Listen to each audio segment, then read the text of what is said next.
दोस्तों, हर भारतीय के लिए गर्व से सीना चौड़ा करने और सिर ऊंचा करने का समय आ गया है, क्योंकि भारत ने इतिहास रच दिया है। इसरो की कई सालों की मेहनत रंग ले आई है। इसरो ने चांद पर सफलता के झंडे गाड़ दिए हैं। भारत का चंद्रयान 3 मिशन पूरी तरह सफल हुआ है। इस मिशन के आखिरी 15 मिनट को लेकर सबके मन में सवाल था। चंद्रयान 3 की लैंडिंग पर पूरी दुनिया की नजरें थीं।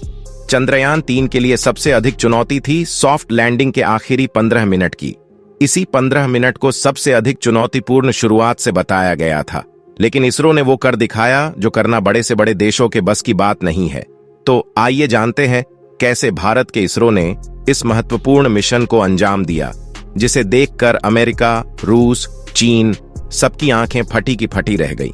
लेकिन वीडियो में आगे बढ़ने से पहले आप वीडियो को लाइक और चैनल को सब्सक्राइब जरूर कर ले। दोस्तों, चंद्रयान 3 आज शाम 6:04 पर चंद्रमा की सतह पर सॉफ्ट लैंड हुआ। देश भर में चंद्रयान 3 की कामयाबी के जश्न का माहौल है। पूरे देश और भारतीय अंतरिक्ष अनुसंधान संगठन की टीम को बीते 4 साल से इस गौरवान्वित पल का ही इंतजार था। चांद के दक्षिणी ध्रुव पर लैंड करने वाला भारत पहला देश बन गया है। इसके पीछे इसरो टीम की कड़ी मेहनत और प्रतिज्ञा है, जिन्होंने अपनी जिंदगी के 4 साल चांद पर तिरंगा फहराने में लगा दिए। और इसी के साथ 40 दिन का भारत का इंतजार आखिरकार खत्म हुआ। पृथ्वी से चंद्रमा तक 3.84 लाख किलोमीटर का सफर तय करने के बाद चंद्रयान 3 का लैंडर विक्रम चंद्रमा की धरती पर कामयाबी के साथ उतर गया। इसी के साथ भारत चांद पर सॉफ्ट लैंडिंग करने वाला रूस, अमेरिका और चीन के बाद दुनिया का तीसरा देश बन गया है। प्रधानमंत्री ने इस अवसर पर दक्षिण अफ्रीका से वीडियो कॉन्फ्रेंस के माध्यम से देशवासियों को संबोधित करते हुए बधाई दी और कहा कि जब हम अपनी आंखों के सामने ऐसा इतिहास बनते हुए देखते हैं तो जीवन धन्य हो जाता है। ऐसी ऐतिहासिक घटनाएं राष्ट्रीय जीवन की चिरंजीव चेतना बन जाती है और यह क्षण मुश्किलों के महासागर को पार करने का है। यह क्षण 140 करोड़ धड़कनों के सामर्थ्य का है।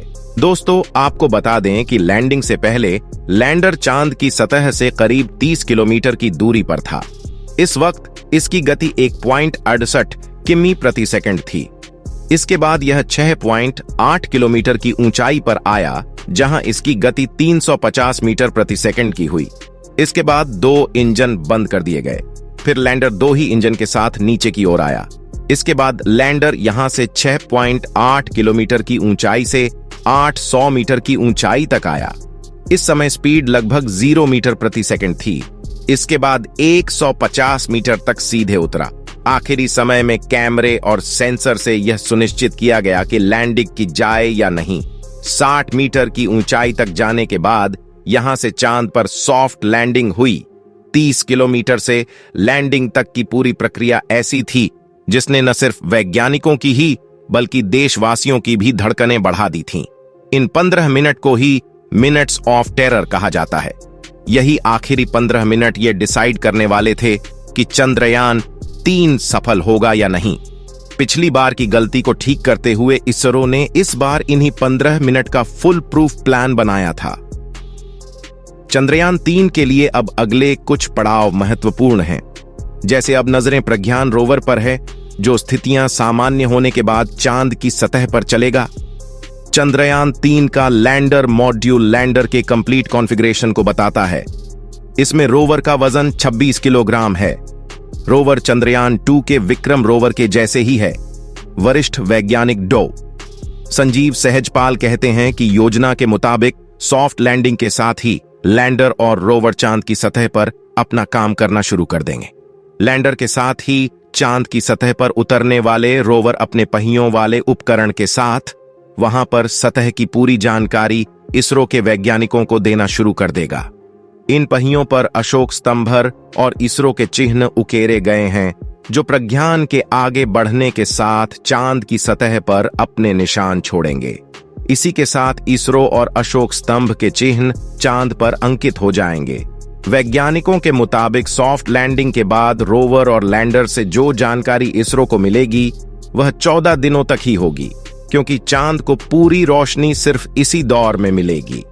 उनका कहना है कि रोवर से मिलने वाली जानकारी बहुत ज्यादा महत्वपूर्ण इसलिए मानी जाती है क्योंकि वह चांद की सतह पर जाकर आगे बढ़ता रहता है। वैज्ञानिकों का कहना है कि 14 दिनों के भीतर रोवर चांद पर अपने तय रास्ते को न सिर्फ पूरा करेगा बल्कि उसकी पूरी सूचनाएं भी इसरो के डाटा सेंटर को भेजता रहेगा। संजीव सहजपाल का कहना है कि सिर्फ रोवर ही नहीं बल्कि लैंडर के माध्यम से भी सूचनाएं और पूरी तकनीकी जानकारियां मिलती रहेंगी। वह बताते हैं कि लैंडर और रोवर 14 दिनों तक पूरी सक्रियता के साथ हमें सूचनाएं भेजेगा। उनका कहना है कि तमाम विपरीत परिस्थितियों के लिए तैयार किए जाने वाले लैंडर और रोवर के पावर बैकअप की क्षमता 14 दिनों तक सबसे ज्यादा होती है। उसके बाद की सूचनाएं या तो मिलनी बंद हो जाएंगी या उनकी स्पीड न के बराबर हो जाएगी। हालांकि अंतरिक्ष वैज्ञानिकों का मानना है कि 14 दिनों के भीतर मिलने वाली सूचनाएं अंतरिक्ष में चांद पर की जाने वाली तमाम संभावनाओं की सबसे महत्वपूर्ण जानकारियां होंगी। दोस्तों, चंद्रयान 3 सफल होने के बाद आपको भी भारतीय होने पर गर्व हो रहा है तो कमेंट बॉक्स में जय हिंद जय भारत जरूर लिखें। साथ ही चंद्रयान 3 से जुड़ी हर अपडेट पाने के लिए वीडियो को लाइक और चैनल को सब्सक्राइब जरूर कर लें।